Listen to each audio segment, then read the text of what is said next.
Bonjour, alors une rapide démonstration de Pentao Analyzer disponible uniquement en version Enterprise de Pentao. Alors, donc là, sur la droite, donc on retrouve nos dimensions disponibles et nos mesures. Donc là, on a les quantités et les ventes. Donc sur notre cube, ce qu'on a choisi d'afficher en ligne, donc Territory et Line appartenant respectivement à Market et Product, et en colonne, les années appartenant donc à Time. Donc là, nos données sont sur 2003, 2004 et 2005. Donc on a les ventes, on va ajouter par un simple drag and drop les quantités. Voilà, donc on préfère avoir les ventes devant les quantités. Ensuite, donc là, cas d'école, on va ajouter une mesure calculée, donc qui dit vente et quantité dit forcément prix unitaire. Donc un clic droit, voilà, user defined number, calculated number. Donc on nomme notre mesure, c'est les unités. Non, plutôt, voilà, donc on a bien la monnaie en dollars, donc les ventes divisées par les quantités,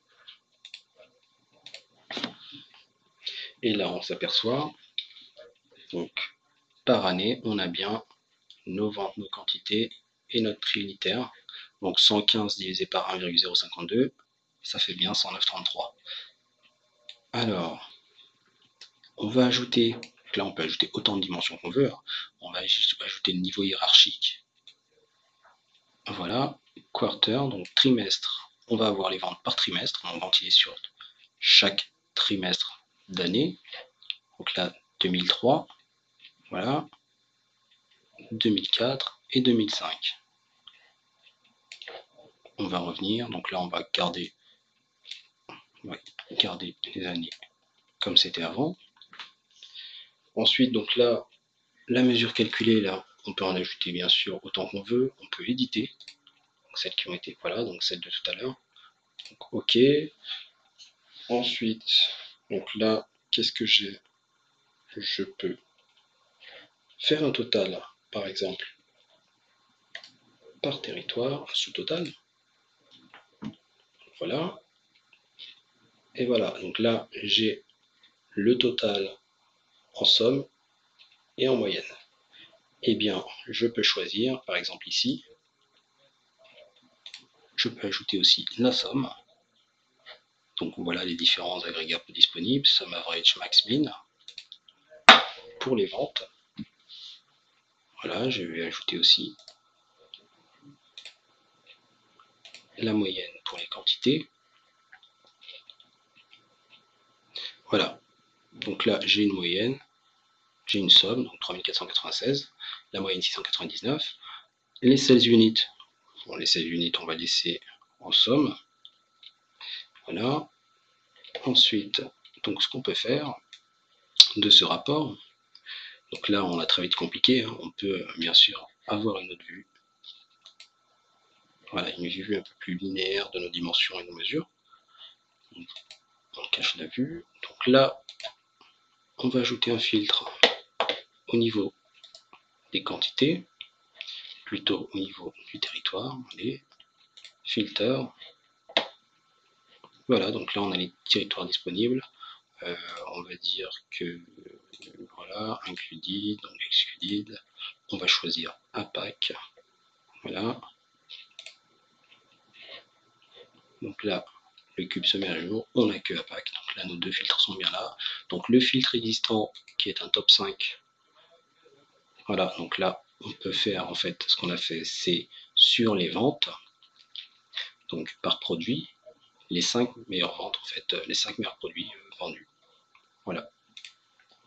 OK.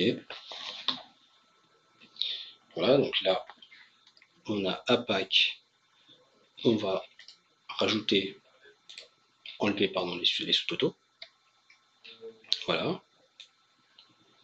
Donc là, sur 2003, 2004, 2005, on a nos ventes, nos quantités, notre prix unitaire, par produit, par territoire. Donc, si je veux ajouter le statut, Très simple, drag and drop. Voilà, annuler. Cancel des shipped. Voilà, 2 statuts. En 2005, j'ai 3 statuts. Donc voici ça, là c'est les données en base. Donc là, la lecture se fait en base, donc à la volée.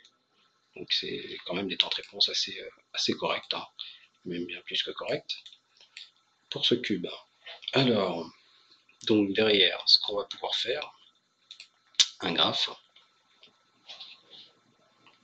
Voilà, donc là, le graphe, faut qu'il soit forcément, faut qu'il soit parlant. Donc là, APAC Classica, donc là on est, voilà, on a la légende ici, le type de graphe, on va changer le type de graphe, très simplement, par quelques clics. Voilà. Donc là on revient à notre vue du cube. Je vais supprimer très simplement mon filtre. Voilà, donc là mes territoires vont réapparaître. Très bien. Et là, je vais enlever les statuts. Donc revenir très rapidement au cube de base par des drag and drop. Donc je peux cacher aussi les filtres. Donc j'avais, voilà, j'enlève les quantités, j'enlève le prioritaire, et là je peux l'export, hein, très simple, PDF, Excel ou CSV. Voilà, automatiquement j'ai un fichier Excel. Voilà ce que ça donne à l'export.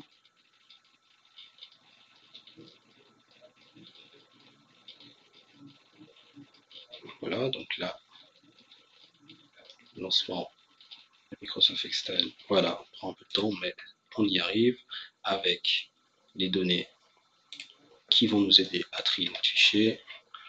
Voilà, d'autres informations sur un autre onglet. Et là, bien sûr, c'est de l'Excel pur et dur, hein. On peut ajouter nos sommes, tout ce qu'on veut, changer de format, etc. Merci.